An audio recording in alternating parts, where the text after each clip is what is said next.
A lady who was abducted by Fulani Herdsmen revealed that what they said about Nnamdi Kanu, Biafra and others.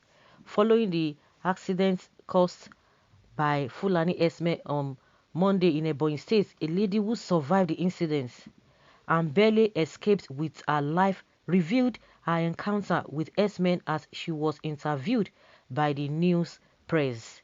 The woman, identified as Mrs. Ngozi Odo Abuchi, is a 49-year-old.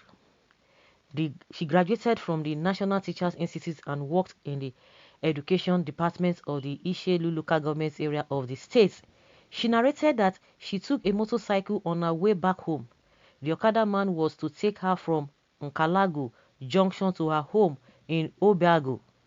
On their way going, after they have reached the junction of Igedegede and halfway into the area, the Okada man was on top speed, so he wasn't suspecting anything would happen that time, and he didn't notice the gunmen putting on black who attacked them, pushed them into the bush and started flogging them.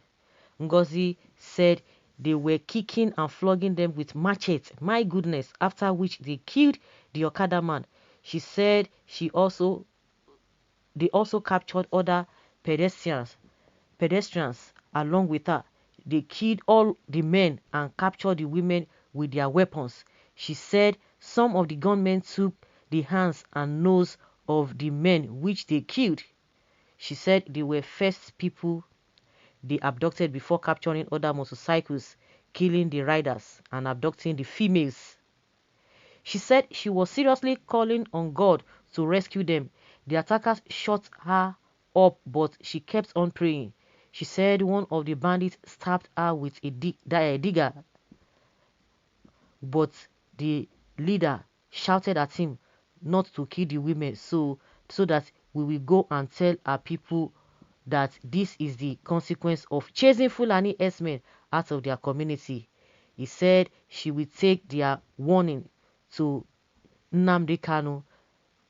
That is IPOB and Biafra cannot stop them from operating in the land of South and Southeast. He also said they will continue to do what they know to conquer Nnamdi Kanu, who always rants on social media. She said they collected all their phones, bags, money, and every valuable things with them. They also burnt the motorcycles of the deceased riders. She said the attackers were more than 20 and they were all with AK-47 rifles. She said the abductors told them that they are Fulani herdsmen and their attack on them is a parting gift. She said the Fulani herdsmen were told to leave their base as their cows kept grazing their crops and they harvest their cassava and yam to feed their cows, which resulted in hunger in the land. She said they were told to leave their community so that people can go back to their farming work. She said the herdsmen told them that they are taking their lives as payback for their cows that they killed. They said any village in the south that killed their cows or attacked their members, their people in charge of security agencies would make sure it's paid for its work. When she was asked about the language which they speak, she said they spoke pidgin English to them and communicated with themselves with their language. She said when they noticed the herdsmen were not close by, they ran into the bush and hid behind trees as they were running. She said they spent the night at the bush before they were rescued by some villagers the next day. She una dey hear so. She una dey hear so. Hear the kind story now. And you see the way there's a grand plan, and I don't know. And this Fulani or whatever, the Hausa or whatever, the Northerners, their groups, they are always bold to come out, but we don't know. We don't have people that are bold to come out in the south. The south, those ones, I don't even know. They are not even saying anything. I don't even know what is even wrong. It is only the southwest and the southeast. We see that we are seeing some kind of actions. Even whether the middle belt too, at least their governor has been speaking. But in the south is the so-called politicians or the leaders. Tinubu, that one is even just busy with it, and they have told him that thing is not even coming to the south. according to what those groups have said. You know, they're always bragging that they have population. So I don't even know. You know, the other day, I forgot to say it when I was talking about what this Fulani, the Northerners are talking about, that they are ready for restructuring, but they will never allow anybody to be the president, or except if the person is going to be coming from the north. The other day, Sheikh Usani was telling, what is this man's name, was telling Tinubu that you should have an interpreter, because what these people are going to say is different from what they are telling you. Some people say, hey, Sani, go and sit down. You have been defeated. You don't know what you are talking about. El-Rufai has relegated you. They have turned you to social media activists and all of that. That is jealous. He cannot do this and that. Oh, they are this is a forget. Tinubu is, see, the worst part of it is that those who are even cheering Tinubu up, they are his enemies. They are his enemies. They are just, some are just there deceiving him. Some are there collecting his money. They say, just write down, forget it, nothing they happen, forget all those ones. They are just jealous. But you heard what this northern group said, you know, in the other video that we talked about, when they said they're ready for restructuring, but when it comes to the presidency, they are not going to joke with that. So that being said, see all these people now, the Zamfara state governor did not come out. Of course, he heard this thing, but he now came out and said it is his own people, it is their own people that the Southerners are dealing with. You see the way they want to change the narratives, and you see some people on social media be talking blah blah blah. They are talking about 2023. I hope, you know, when some people talk, it's as if they are raining curses, but what they are saying is the truth. Some people, you don't even know whether you are going to be the next victim, and you are shouting blah blah blah. All of these things are glaring to everybody. Even the blind can even see it, but they say no. They want to follow the same Tinubu that lured them into this nonsense problem that we are all facing, and that is the worst part of it. Whether good or bad, everybody will partake in it. Whether you supported or you did not support, and that is the cry that people are crying. That people should just have sense for once.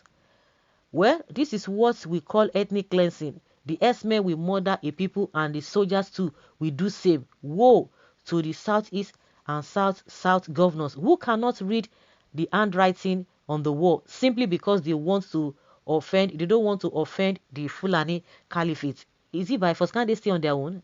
They don't want to offend them. This is just the fact. With Buhari appointment of only Northerners and Fulanis to head the different security agencies, and the Southern Commissioner of Police being from the north, and the south and southeast expects, what do they expect? This old stuff will continue until we take the bull by the horn and set ourselves free. It is a task that must be done. The present Nigeria army under Buhari is in the cabal of Fulani control. This is pitiable. One Nigeria cannot solve Nigeria problem. If this woman was killed, how will anyone know of this atrocity? Are you telling me that Nigeria governments are not aware of this killing? People's husbands and fathers being murdered gruesomely, and Eastern leaders are not championing division of this contraption. When a Fulani man is killed, jets will come, fly, and Eastern governors will be mute. What is all this? I believe Nnamdi Kanu will soon finish this work. What the matter? Mbok, there would be any headway if the zoo country doesn't split. I wonder the planets the Fulani came from. I don't even think we can be one Nigeria again. They should be on their own. Let's continue as a new nation, because imagine all the past leaders. If you trace them, they are not from Nigeria, either Niger, Mali, Benin Republic, Chad, Libya, Cameroon, and so on. They keep carrying him all the time. Before it was dagger, but now it is AK-47. Shame to all southeast and south political dissent. But do you know when the problem now comes down to the fullest, they will still be blaming their people. The same Southerners, they will not be telling you it is you people that cause it because of what you are talking about. But all this killing it is not war. We can hear this what do they call that man? One of I don't even know that talks about the general army, the army general saying that OPC and IPOP, they are like what is it called? They are like Boko Haram. Now they want to shift the blame on you, and the Southerners are swallowing it. They are swallowing all this problem. They are politically trying to be politically correct. So guys, let's hear your opinion and let's know your thoughts on this. Thank you.